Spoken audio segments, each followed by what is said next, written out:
வெளியிலேருந்து வந்தான்னா உள்ளேருந்து வந்தானே இந்தியர்கள் தானே, தமிழர்கள் தானே.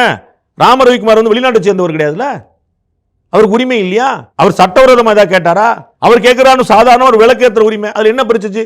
தீபத்தூண்னு ஒன்று இருக்குது, அந்த தீபத்தூண்ல தீபம் ஏத்துறேன்றாரு. தீபத்தூண் எதுக்கு இருக்குது? என்ன காரணத்துக்காக இப்போ 1923 வந்து அதுக்கு ஒப்புதல் கொடுக்கல, இல்லை இப்போ இருக்கிற மாதிரி நடைமுறையை ஃபாலோ பண்ணுங்கன்னு எதனால் நான் அறிஞ்சு ஒப்புதல் கொடுக்கலங்கிறது இல்லை. Civil ஸ்டேட்டஸ் கோ courtல போட்டுக்கிறது போகலாம், ஸ்டேட்டஸ் கோ இருக்குன்னு போகலாம். நீதிமன்றம் வழக்காட்டி பற்றி நீதிமன்றம் தானே, அந்த நீதிமன்ற உத்தரவை ஏற்கணும்னா இந்த நீதிமன்ற உத்தரவை ஏற்க மாட்டீங்களா?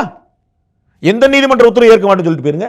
இந்த நீதிமன்ற உத்தரவு எதுக்குறீங்க? அப்ப அந்த நீதிமன்ற உத்தரவு மேற்கோள் காட்டுறீங்க. பழைய உத்தரவுல புது உத்தரவு மாத்திர உரிமை இருக்குதா இல்லையா? நீட்டு வேண்டாம்னு சொன்னது உச்ச நீதிமன்றம், நீட்டு வேண்டாம்னு சொன்னது உச்ச நீதிமன்றம். பிறகு அதே உச்ச நீதிமன்றம் நீட்டு வேணும்னுச்சு. என்னங்க முந்தானத்து வேண்டாம்ன்றீங்க, இன்னைக்கு வேணும்ன்றீங்க. இன்னும் லேட்டஸ்டா வரும், அதே எல்லா இடத்துலயும் இருக்குது. இது ஒரு நான் பார்க்கல, நீங்க சொல்ற உத்தரவு எனக்கு தெரியாது, இருக்கட்டும். அந்த நீதிமன்ற உத்தரவு இருந்துச்சுன்னு வச்சுங்க, அந்த நீதிமன்ற உத்தரவு மாத்தலன்னு அப்பீல் போங்க.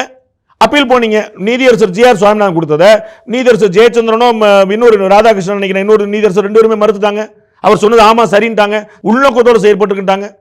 அப்ப ஜி.ஆர். சுவாமிநாதன் ஒரு உள்நோக்கத்தோடு செயல்படுறாரு. இந்த 2 நீதியரசர்களுமா தமிழ்நாட்டு நீதிமன்றமே இப்படி ஆயிடுச்சா?